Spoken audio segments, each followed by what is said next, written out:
All right, welcome back, guys. Northwest Preppers here, part 2 of our food series. If you haven't checked out the first video, click the link, it'll be below. This one here is basically talking about different options of how we cook our food. So you have Coleman 2-burner propane stove. Yeah, this is like your camp stove, and actually this is what we had it for. You know, we bought this as a camp stove before we got into trailers. Great stove. I love this thing. I've had it for years. I can't even tell you when I bought it. But it's 2-burner, takes these green propane cylinders. It's got a wind guard on it. Works great. From there, you know, what spins into this is power outages, bugging out. If you have to leave, you're going to need to cook your food, unless you want to pack a bunch of heavy, you know, cans of baked beans and that sort of thing with you. You're going to need an option to cook your Mountain House, reconstitute your freeze-dried stuff. And this can even be warmth. Granted, You're not going to be taking this, putting it in your house, but if you're outside, you know, you can stand over and get a little bit of heat. I want to say this was around $70 years and years and years ago. I don't know what they go for now. So here we've got just a cheapo Coleman 1-burner butane stove. Our next video, what we're going to do a 1-cup water boil challenge. We're going to put it on these different stoves and see and give you times. This, without a doubt, is way better than this and this. He's got a Jetboil over here that's his. This is an MSR Pocket Rocket 2, around $50. Bass Pro Shop, Cabela's. Online is about the same. So MSR Pocket Rocket 2, I mean, that thing is like a jet. That thing's howling. Yep. Pretty darn good. This is the IsoPro fuel blend.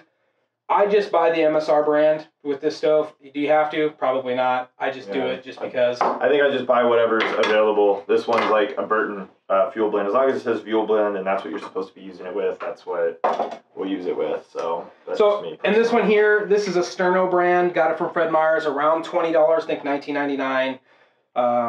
This was almost $25, I believe. It's a little bit bigger. It's the same stove. They take the exact same fuel cans. You can lock butane instead of propane. Yeah, butane instead of propane. This takes propane.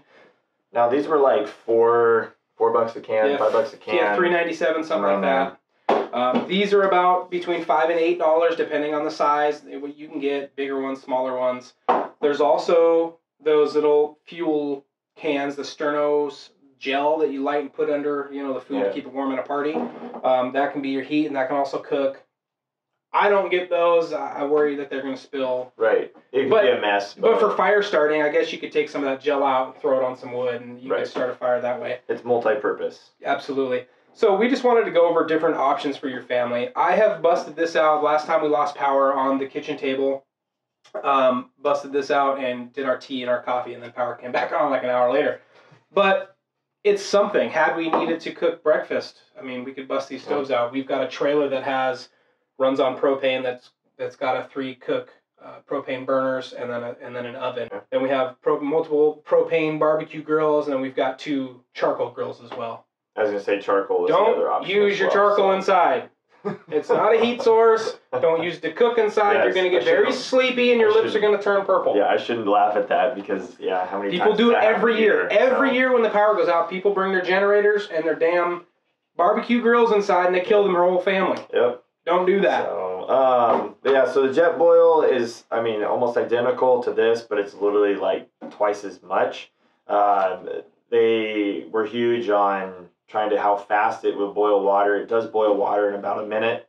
So if you're on a go, you're trying to hurry up and go. This one's old. This is an older one. They don't make this exact one anymore. They do it a little bit different, but they still have the ring. It distributes the heat, all this other stuff. But so these are a little more pricey. But again, it's the same concept. And it's like once you turn it on, there's a push to light.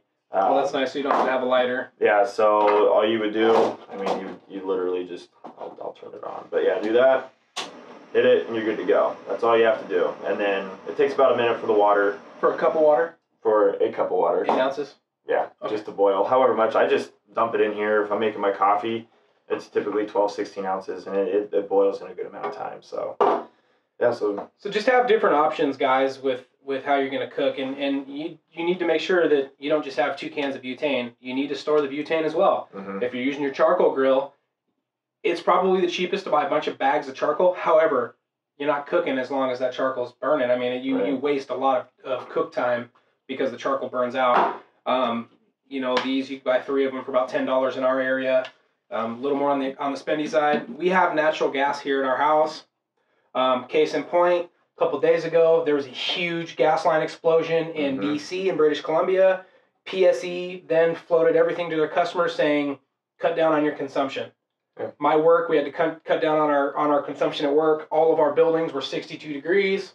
And there was no trash service for almost a full week in unincorporated King County. Yeah. Because of the gas line explosion. So you need to be thinking about options of storing extra fuel. This one is small enough. It goes in my bug out bag, as you guys probably have seen, my get home bag. It rides in the car. Yep. So if I'm rolling around, something happens, I need to eat, it's there. These stay at home. This stays in the garage. And then we have our other barbecues. Now, theoretically, I mean, you'd have this with you in the car with your bug out bag. You have this sitting at home. You have your charcoal here. So the investment to actually put all this together, it's really not that much. If you really need to start off and you have your monthly budget that you're trying to fit to, and buy 1 can, right there. At least you have something that if you have a power outage for 1 day, 2 days, whatever, that at least gets you started. Yeah, and this 1 can will last you for probably 2 days of cooking 3 meals. It would last you a couple days, I'm sure of it. These, however, they go pretty quick. But you're also, when we're camping, we're doing pots of spaghetti. Right. You've got tons of water in there. So you need to have options, guys. Think about that. We started with this because I've had this forever, but really with prepping, if you will, preparedness, I started with this right here for the home side of things. And then I thought, well, geez, what if this fails for whatever reason? So then I bought a second one, different brand, same heat, same fuel type. And then I bought this for my bag. So yeah, just have different options, guys. Think about that. What works best for your family and your budget. Guys they argue the whole generator. I'll just start my generator and I'll just run my appliances and stuff with my generator. And that's great if you got it, but there's security aspects to that, depending on how long you're down for and whatnot, how loud they are. And if it's a total collapse, right down, all hell is breaking loose without rule of law. You're not going to see me. I have a generator. We're not going to be starting up our Generac and sticking it in the backyard because everyone's going to hear that thing. Right. Sure, if the power goes out and we've got rule of law, absolutely fire that bad boy up. I mean, that's why we bought it. We're going to fire that up and we're going to have our full house running on a 5500 Generac. So that just helps. You have your propane. Generator typically runs off gas. So those are your general rule of thumb. So you have different fuel sources. So things just work better. So if you have different options and different setups, so in line with the next part to our series, we'll do the water boil challenge with these 3 different or the few different stoves we have. We'll time it, give you times. We won't have you sit here and time the videos. We'll do the elapsed time, but and then we'll do the food tasting. With different foods. So yeah, stick around, guys. Appreciate it. Like, click, subscribe. Let us know what you think. All right. Thanks, guys. Thank you.